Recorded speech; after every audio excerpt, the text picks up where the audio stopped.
Des chefs venus du monde entier qui cuisinent pour le public sur des yachts uniques et partagent leur savoir-faire et leurs connaissances des beaux et bons produits. Un marché où l'on peut trouver des produits 100% bio. La route du goût a vu le jour à l'initiative du chef étoilé bio Paolo Sarri. Pour l'édition 2019, il a repris son bâton de pèlerin pour sensibiliser le plus grand nombre et rappeler qu'acheter bio ou cuisiner bio n'est pas un défi impossible. C'est tout à fait possible. Vous voyez très bien dans les surfaces plus importantes, il y a des rayons bio. Bien sûr, il y a encore du bio et du bio. Donc, c'est pour ça que les consommateurs il a besoin de savoir quel bio c'est mieux et quel bio c'est un peu moins mieux. Je conseille toujours de choisir un bio de proximité parce que le principe d'avoir un produit locavore, ça reste toujours. Si c'est bio, tant mieux. Mais on doit aussi jouer en essayant d'éviter de faire voyager des produits d'un continent à l'autre. Ça pour des raisons d'un filière très court, qu'on peut effectivement connaître les produits beaucoup mieux. On a des produits à juste maturation, on a des produits qui sont plus contrôlés, mais il y a aussi un discours social, parce que si nous achetons chez notre voisin, les voisins il est content, et ils réinvestent ces petites fortunes dans notre économie. Donc c'est aussi du bien pour l'économie régionale. Et pour appuyer son propos, le chef bio a invité autour de lui pour cette nouvelle édition de la Route du Goût des producteurs dont le savoir-faire est reconnu. Certains sont venus de très loin, comme ce boulanger luxembourgeois, ou d'un peu plus près, à l'image d'Aldo, qui a une production de pommes record. Il en cultive pas moins d'une 60aine de sortes différentes dans le Piémont.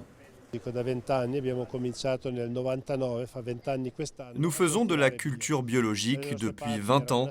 Nous avons débuté en 1999 notre culture bio et pour nous c'était un défi, quelque chose de nouveau.